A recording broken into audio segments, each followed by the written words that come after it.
No niin, terveisiä täältä Uudesta-Seelannista sohvalta, jossa minä tässä istuskelen ja vietän joulukuun iltaa. Nyt on 21.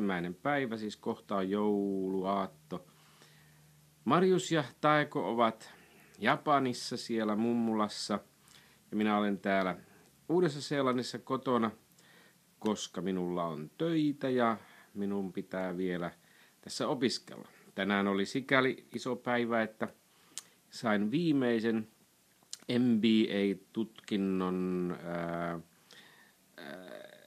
assignmentin, mikä se nyt on sitten piru suomeksi, kirjoitettua ja lähetettyä. Eli nyt on takana jotain 36 esseetä 2 vuoden ajalla ja takki on aika tyhjä, vaikka vielä pitäisi tutkimus vääntää maaliskuuhun mennessä.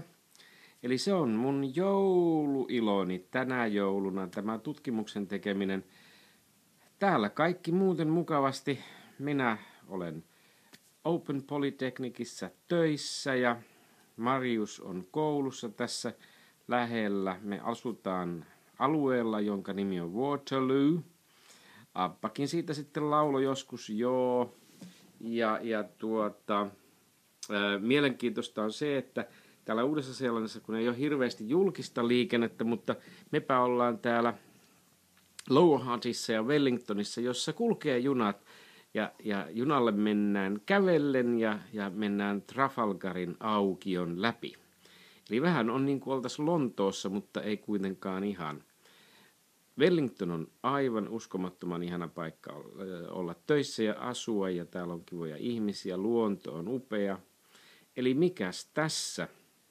Nyt on kesä ja paikallinen säätieteilijä lupaa ainakin nyt seuraavaksi 2 viikoksi kaunista kesäistä auringonpaistetta ja pilvettömiä päiviä. Toivottavasti Mariuksella ja Taikolla Japanissa on yhtä kaunista vaikkakin talvista. Eli näillä näkymin kaikille teille, hyvät ja rakkaat ystävät, iloista, rauhallista, mukavaa joulua ja menestyksekästä uutta vuotta. Että sillä tavalla. Moi.